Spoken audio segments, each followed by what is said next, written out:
বন্ধুরা, আমি শ্রাবণী।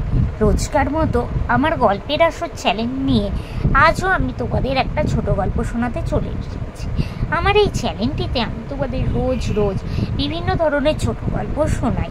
আজকে আমি তোমাদের শোনার পর শোনাবে একটি ছোট গল্প শোনাবার চেষ্টা করব।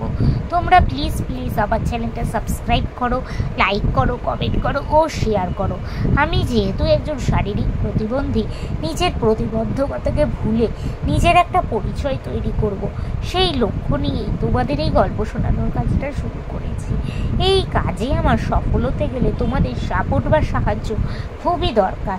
তাই আমি তোমাদের রিকোয়েস্ট করছি, প্লিজ তোমরা তোমাদের এই অসহায় বন্ধুটিকে একটু সাহায্য করো।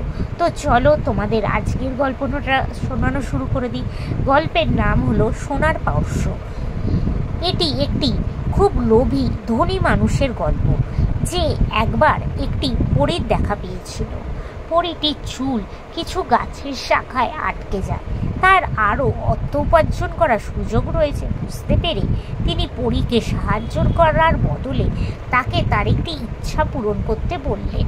তিনি বললেন, আমি যা স্পর্শ করব তা যেন ধনী সোনা হয়ে যায়, এবং তার এই ইচ্ছা পরী মেনে নিল। লোভী লোকটি তার স্ত্রী ও মেয়েকে তার নতুন বর সম্পর্কে বলার জন্য বাড়িতে ছুটে গেল। পথে সব পাথর ও নুড়ি স্পর্শ করে সোনায় রূপান্তরিত করতে করতে সে গেল। বাড়ি ফেরার পর তার মেয়েটি তাকে অভিবাদন করার জন্য দৌড়ে এলো। যেই তিনি তাকে কোলে নিলেন, সে একটি সোনার মূর্তিতে পরিণত হলো। তিনি তখন তার মুখ্যতা বুঝতে পারলেন, এবং বাকি দিনগুলোতে তিনি তার ইচ্ছাকে ফিরিয়ে নেবার জন্য পরীকে খুঁজে খুঁজে তার দিন কাটিয়েছিলেন।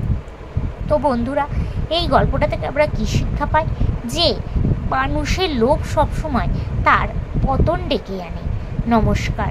তো বন্ধুরা, আজকের এই গল্পটা এখানে শেষ হলো।